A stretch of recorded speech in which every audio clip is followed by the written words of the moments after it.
Hello জনগণ, welcome back to my channel. সবাই কেমন আছেন? আশা করি অনেক অনেক ভালো আছেন। হ্যাঁ, আলহামদুলিল্লাহ আমিও ভালো আছি। সকাল সকাল রেডি হয়ে চলে গিয়েছিলাম বাড়ির উদ্দেশ্যে। আর সকালে হাঁটতে সকালটা অনেক বেশি সুন্দর লাগে দেখতে, আশপাশ দেখতে অনেক বেশি ভালো লাগে, তাই সকাল সকালই রেডি হয়ে বের হয়ে গিয়েছিলাম। আর আমরা আজকে এত সকাল সকাল যাওয়ার কারণ হলো, আজকে আমাদের বাড়িতে আমাদের গ্রাম অঞ্চলে যেটাকে বলে পুকুর সেচা। তো সকাল সকাল গিয়ে দেখতেছিলাম যে পুকুর সেচতেছে। এদিকে এক ডিজিটাল প্রাণী তার খাবার দাবার দেখাচ্ছিল। আসলে আমি এর আগে কখনোই এরকম দেখিনি যে আসলে একটা মাছ ছাড়া যে কিভাবে একটা প্রাণী বাঁচে, এটাকে না দেখলে বোঝাই যেত না। এদিকে দেখতে দেখতে জামরুলগুলো যে কবে এত বড় হয়ে গেল আমি বুঝতেই পারলাম না। সো এখান থেকে কিছু জামরুল পেড়ে খাচ্ছিলাম, অ্যান্ড দেন দেখতেছিলাম যে এই মুরগিটাও বড় হয়েছে, এটাও খেতে হবে কোনো একদিন, হয়তো বা এটাও আমাদের পেটে চলে যাবে। যাই হোক, এখানে অনেকক্ষণ স্টে করার পর আমরা চলে গিয়েছিলাম মাছ টাছ ধরবে সেখানে। আপনারা অনেকেই ভাবতে পারেন আপা শুধু খাওয়ার কথা বলে কেন? আরে ভাই, মুরগি, হাঁস মুরগি, ফল টল কেন হয়? এটা তো আমাদের খাওয়ার জন্যই হয়, তাই না? এগুলো তো আমাদের কাজই শুধু খাওয়া খাওয়া দাওয়া ছাড়া তো পৃথিবীতে আর কোনো কাজ নাই। আপনি যাই করেন না কেন সবই তো পেটের জন্য, তাই না? যাই হোক, ওদিকে ঘোরাফেরা শেষ করতে করতে এসে দেখি তাদের মাছ পুকুর সেচা হয়ে গেছে।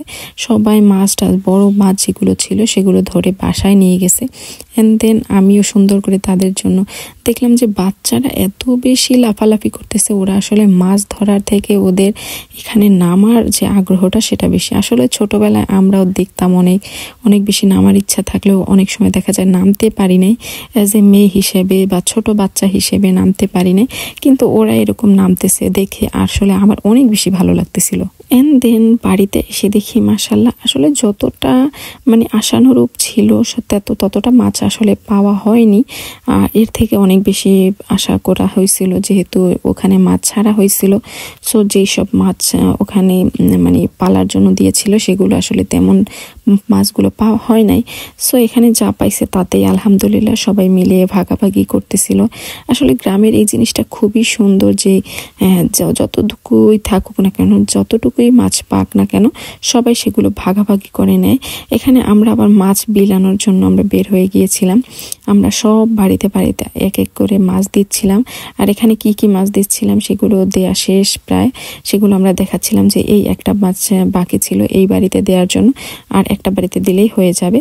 অ্যান্ড দেন আমরা এক বাড়ি থেকে মাছ দেওয়া শেষ করে আরেক বাড়িতে এসে পৌঁছানোর সাথে সাথে দেখলাম যে তারা পিঠা বানাচ্ছিল। ওয়াও, জাস্ট এত বেশি সুন্দর! আপনারা গ্রামের পরিবেশ, যারা অনেক সময় দেখা যায় কি গ্রামের পরিবেশগুলো মিস করেন, এগুলো দেখতে ভালোই লাগে। যাই হোক, আমরা সব কিছু শেষ করে মাছ টাছ নিয়ে আমরা ফিরতে ফিরতে প্রায় আমাদের রাত হয়ে গিয়েছিল। অ্যান্ড দেন রাতের আকাশের চাঁদটা অনেক বেশি সুন্দর ছিল। যাই হোক, সবাই ভালো থাকবেন, সুস্থ থাকবেন, আমাদের জন্য দোয়া করবেন। আল্লাহ হাফেজ।